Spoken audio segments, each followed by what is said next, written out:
L'hebdomadaire Conseil des ministres, donc, en sa séance ordinaire de ce mercredi, a évoqué les questions liées à plusieurs aspects du développement numérique, notamment avec la relance du projet Backbone. Mais le gouvernement s'est surtout penché sur la situation des déplacés internes dans la région du Centre-Nord. Les principaux dossiers examinés dans ce compte-rendu de Nong Bakouda et Omar Zombri.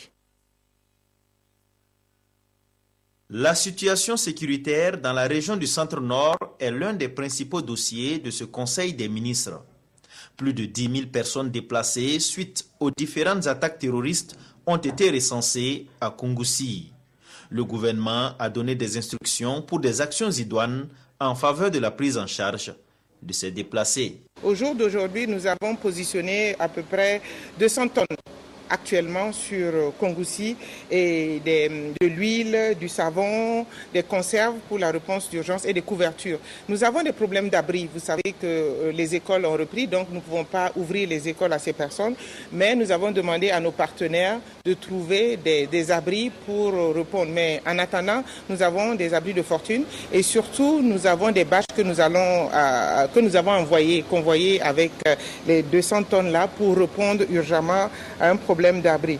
Au jour d'aujourd'hui, au 1er octobre, nous avons enregistré 10 484 personnes enregistrées. Mais cela veut dire que nous sommes à peu près à 50-60% des personnes enregistrées. Nous avons déployé des équipes pour que l'enregistrement soit plus rapide, parce que vous savez que dans des situations pareilles, les gens sont paniqués, ils ont besoin de se sentir comptés. Plus on les enregistre, plus on les apaise, mieux le climat devient plus serein. Le Conseil des ministres salue les actions des populations de Kongoussi.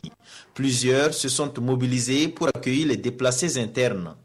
Pour ce qui est de la province du Loroum, la situation est stable selon la ministre en charge de la solidarité nationale.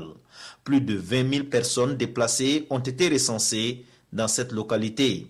La rentrée des classes est déjà là et la ministre rassure que les enfants déplacés en âge d'être scolarisés ou déjà scolarisés iront à l'école. Les camps déjà préétablis comme le camp de Foubé, Barsalvo, nous avons des écoles et mieux même nous avons des espaces amis d'enfants pour les enfants qui ne sont pas en âge d'être scolarisés de 0 à 3 ans. Donc c'est le même protocole que nous allons observer pour tout autre site d'accueil. Le gouvernement s'est aussi penché sur des questions de développement, notamment sur le maillage territorial de la fibre optique.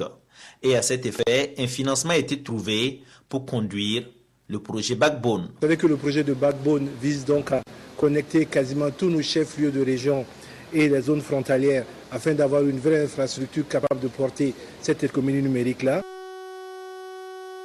Donc 2001 km de fibre optique va relier 47 communes, dont également 7 chefs-lieux de région.